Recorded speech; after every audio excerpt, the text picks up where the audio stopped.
Trump is slowly realizing what everyone else knows: he's in serious trouble now. Trump and his Republican Party had a terrible Tuesday night. Not that Trump understood what was happening, as Democrats took back the House, flipped 7 governorships and at least half a dozen legislative chambers, and even picked up a Senate seat in Nevada. On Tuesday, Trump called his party's thrashing a tremendous success.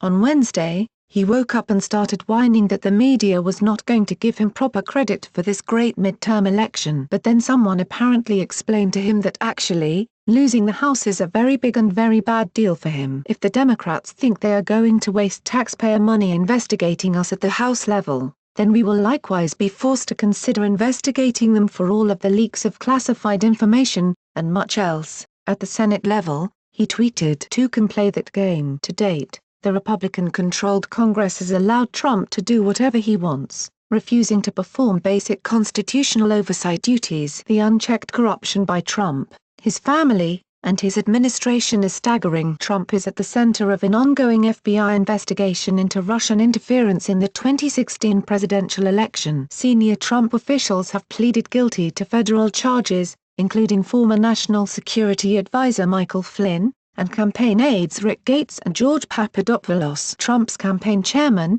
Paul Manafort, was found guilty on 8 counts, including multiple instances of tax and bank fraud. Trump's son Donald Jr. and son-in-law Jared Kushner met with a Russian operative offering dirt on Hillary Clinton in 2016. Trump refused to set up a blind trust, as other presidents have in the past. This allows him to make money from the Trump businesses while also influencing operations as president. Senior Trump aide Kellyanne Conway used an appearance on Fox News to tell viewers to buy Ivanka Trump's line of jewelry. Jared Kushner and Ivanka Trump have revised their ethics disclosure documents at least 40 times after failing to disclose their conflicts of interest on official government documents. Walter Schwab, then director of the Office of Government Ethics, quit his job in protest of Trump's wholehearted embrace of public corruption while in office. Trump fired then FBI Director James Comey after he refused to publicly vouch for Trump's innocence regarding the FBI's Russia investigation. Trump fired Acting Attorney General Sally Yates after she refused to implement his bigoted ban on Muslim travel. He then tried to block her from testifying about Russian election interference. Trump has spent 210 days at his properties, including 159 days at his golf properties. This has allowed him to use the presidency as a vehicle to advertise his private holdings. Trump's D.C. hotel charges a premium over similar hotels in the area,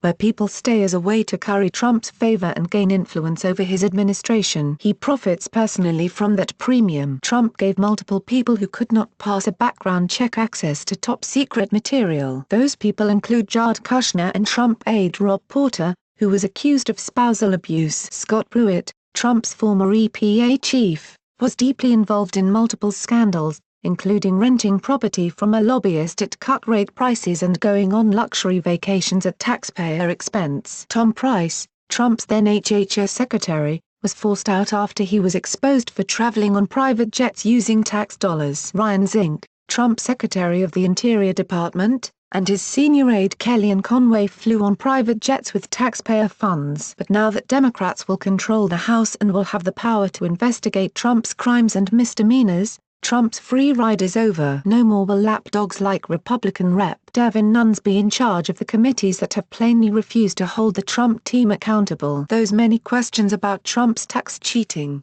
conflicts of interest, obstruction of justice, and possible collusion with Russia will finally get the congressional attention they and the American people deserve. And finally, after allowing Trump to embarrass himself by pretending Tuesday night was a victory for the GOP, someone sat Trump down and let him know that he is in serious trouble. Trump's ridiculous, nonsensical threat to somehow order the Senate to investigate the House as retribution for investigating Trump isn't going to save him. Nor does it make him look any less guilty. The grown-ups are going to be in charge, and the grown-ups are not going to let the tantrum-throwing toddler-in-chief run roughshod over the country and the Constitution 1 minute longer.